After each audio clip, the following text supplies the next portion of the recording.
I want to show you how I find, photograph, and understand the elusive owl.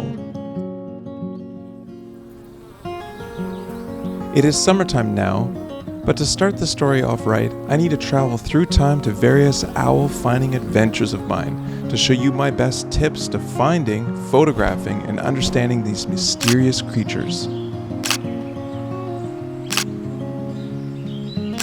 I searched through forest and fields in hopes of capturing and sharing my camera settings before this moment flies away.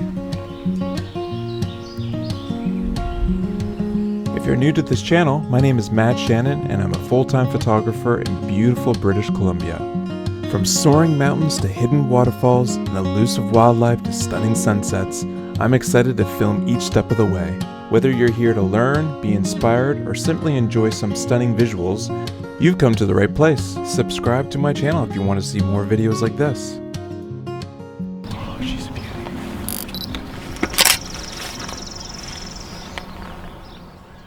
Hi everyone. It's early morning. The rain has stopped and I'm out looking for a nesting area where the great horned owl has some babies, some owlets.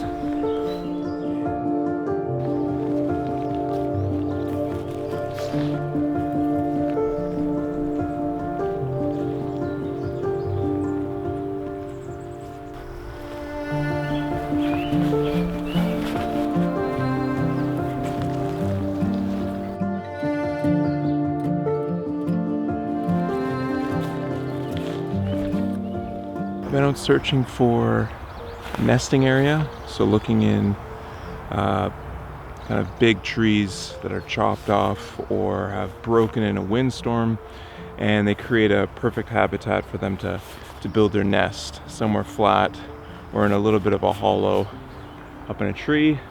They have been known to take over, say, a crow's nest or a hawk's nest and have their brood there. So this tree right here in the past was a nest for the great horned owls in this area, and it looks like it's vacant right now. Got some good signs here. So these are the signs that you're going to be wanting to look out for. Is this whitewash. This is from the owl sitting up in the tree and pooping. And there's also pellets that you want to look out for. So here's some like fur and bones, and this is what the owl coughs up. And you'll find these at the base of a popular tree that the owl likes to roost in and sit in. It's like a jaw here. You see the teeth?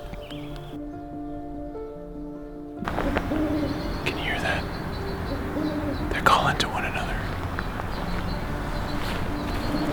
I see an owl right there. Here. Now I got lucky and I could hear the male and female hooting to one another during the daytime. Check out this amazing camouflage. This great horned owl just blends into the tree. Now, in my opinion, the best time to photograph an owl is in the evening. This is when they're waking up from their nap, they're stretching, they're starting to get more and more active and awake for their evening and night hunt. Now, I did manage to find the owl nest, but there wasn't any great shots. What was really fun was once the owlets were big enough, they started hopping out of the nest into other branches and other trees, and they were quite photogenic to take photos of.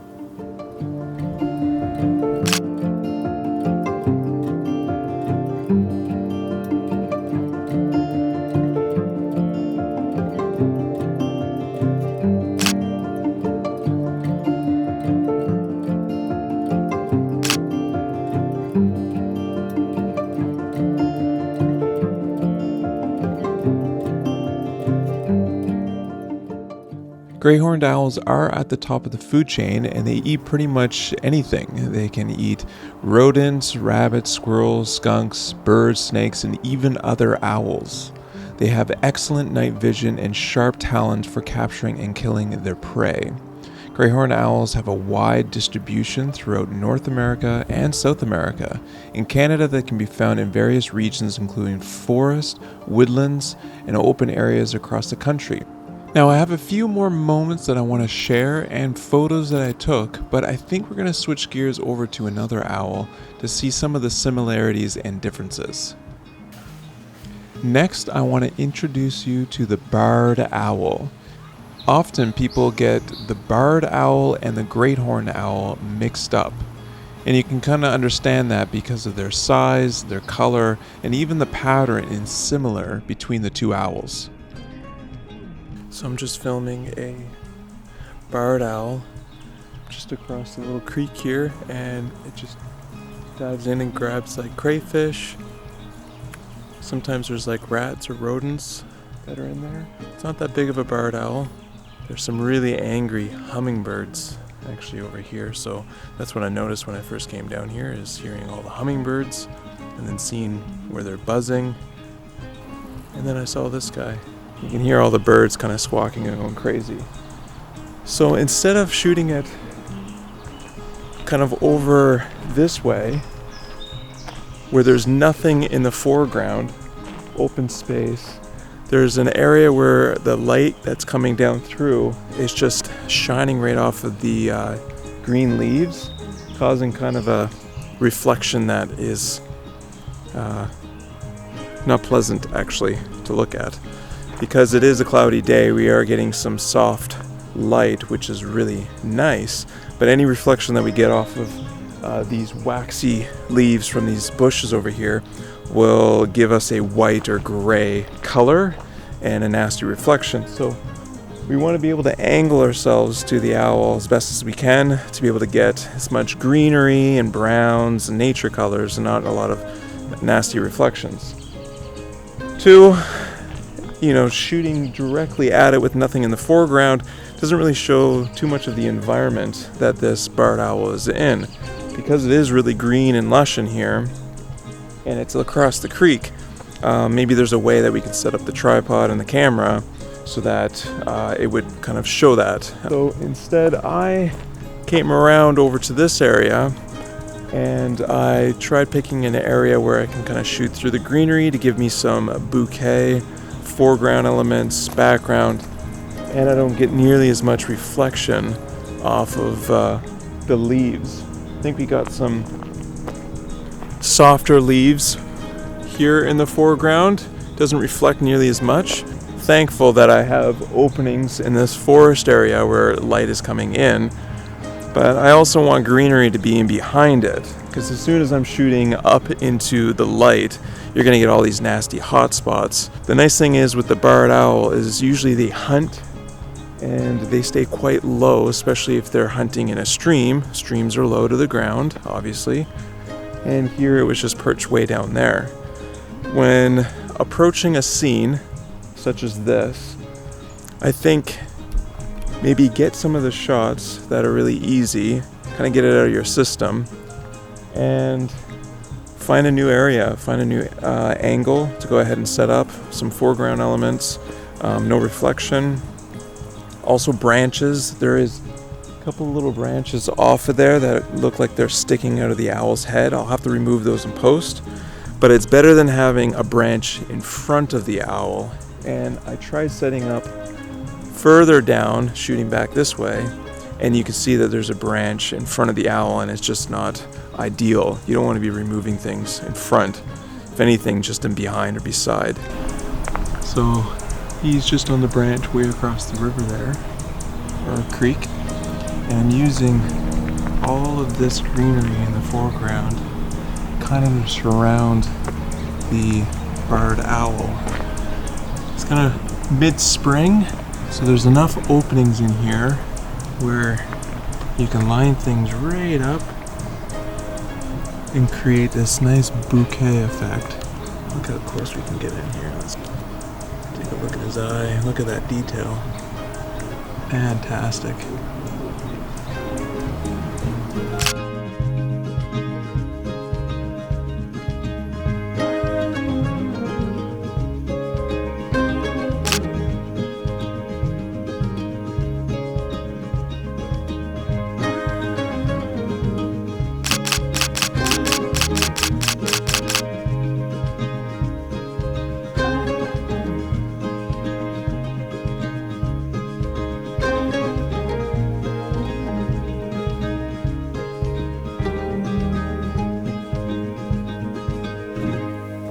Okay, so we talked about the great horned owl and the barred owl. I also want to talk about the barn owl, the snowy owl, and the short-eared owl.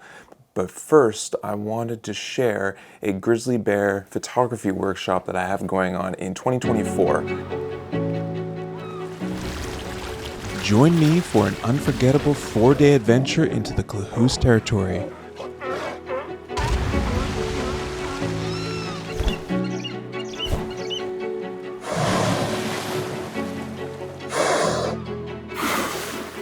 Here we will spend multiple days with grizzlies as they hunt salmon during the salmon run. This custom and unique access is the secret behind capturing breathtaking grizzly bear shots, as well as eagles, sea lions, humpback whales, white-sided dolphins, and more.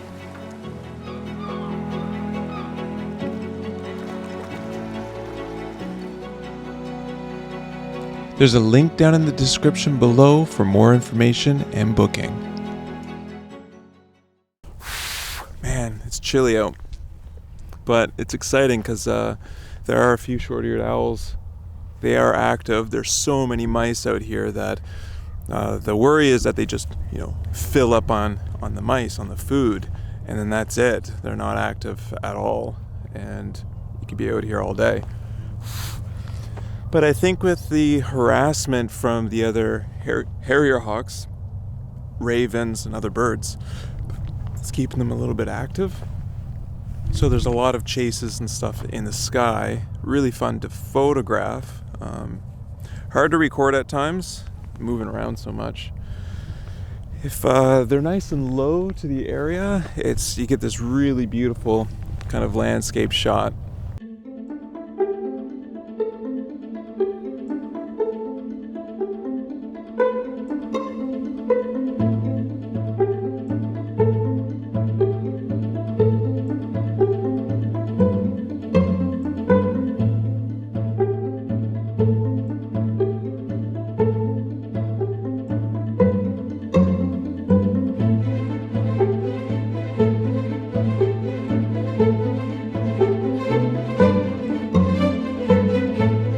I'm all camoed out and kind of hiding myself here in this tall brush.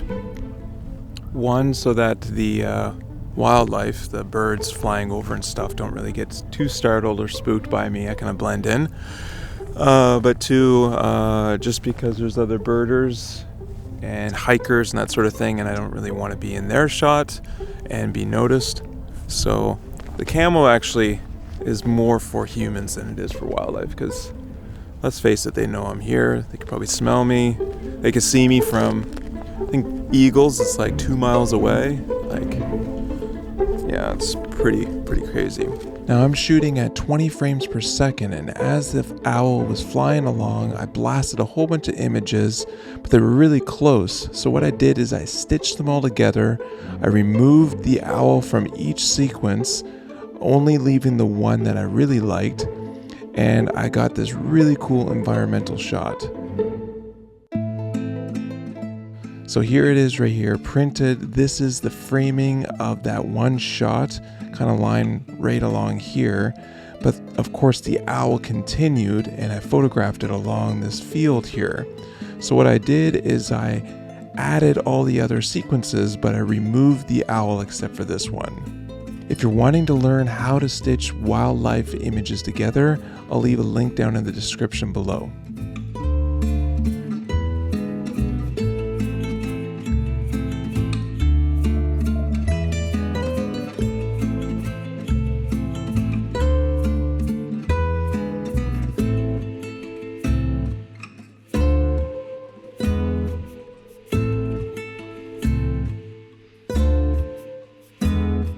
Hi everyone, I am in the prairies and it is frigid and cold. I think with the wind chill it's about minus 30 or so. Today I think I've seen about 6 snowy owls, but you'll see them say on a fence post, but then you have like 2 kilometers of space where if they see you coming, which they do, they'll just fly 2 or 3 kilometers away to another area. Hopefully I can get some cool shots of the male, which is really, really white. They're very hard to track when they fly off. They just disappear in the snow. They're just so white. You can't see them unless they move their arms. And then there's the females. Unless they're younger, they'll have these bars on them that you can pick out a little easier. Just driving down this road and I ended up passing it, and I didn't want to startle it, so I pulled up the road and then took my time, not approaching it directly, like walking towards it, but instead at an angle. Vroom. Kind of zigzagging, letting it know that I'm not coming towards it. So I think that that's important, is not to feel like you are a threat, giving it plenty of space. That's why it's nice to shoot with the telephoto. These are very shy birds. Obviously this is their habitat during the wintertime and where they like to hunt, and getting a little bit of a higher elevation to be able to see their prey and then fly down and grab it is what they're doing. So these fence posts are a great way of doing that. When I first came out here yesterday, there's the tall telephone poles and it's just not an ideal place to shoot, so you kind of either have to wait for them to fly down and grab something, and then maybe take your shots. But the fence posts are pretty cool and beautiful if you can get some cool compositions with them lining up, with the owl sitting on top.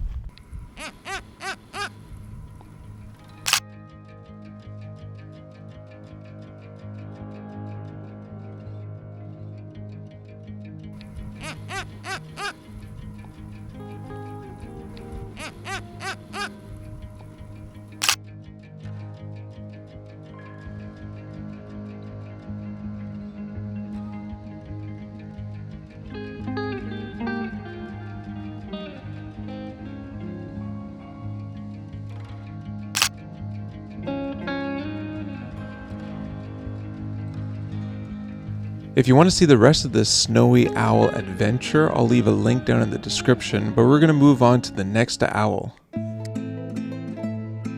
Now these last 2 owls, I don't have a lot of content, which is exciting because there's so much more to get out and shoot. But the first one is the barn owl, and I've been trying to get epic shots of these guys for the last few years, and it has been tough.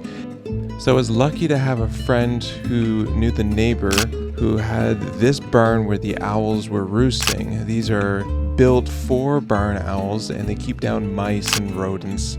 So they were really great to have in the barn. Now here on Vancouver Island, there's not a whole lot of barn owls, so I was lucky to get the shots that I did, but they're extremely skittish. And the best time to see them in action is in the early morning or late evening.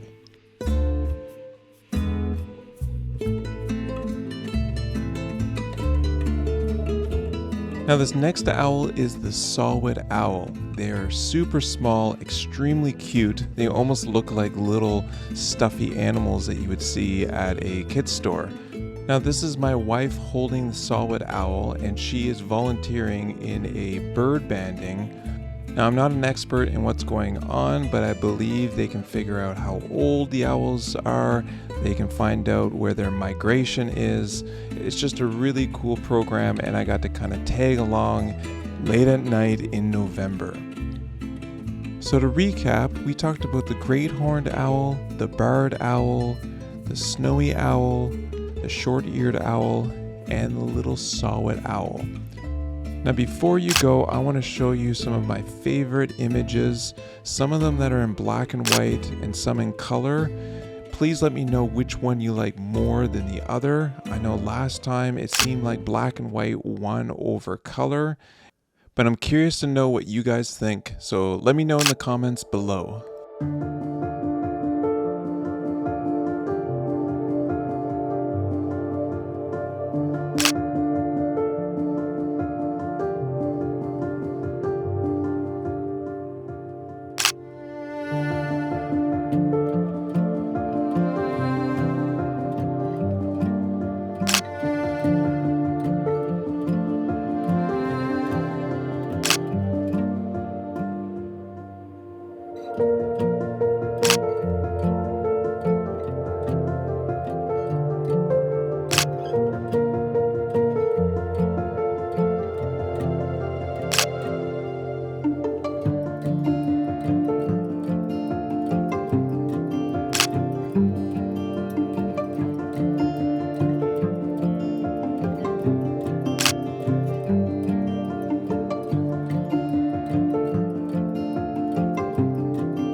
So if you like this content, please give me that thumbs up. It really helps out the channel. And if you haven't subscribed, maybe think about subscribing. Now there's a few episodes that I have on short-eared owls and snowy owls. I'll pop them up here. And if you don't see them up here, check the links down in the description.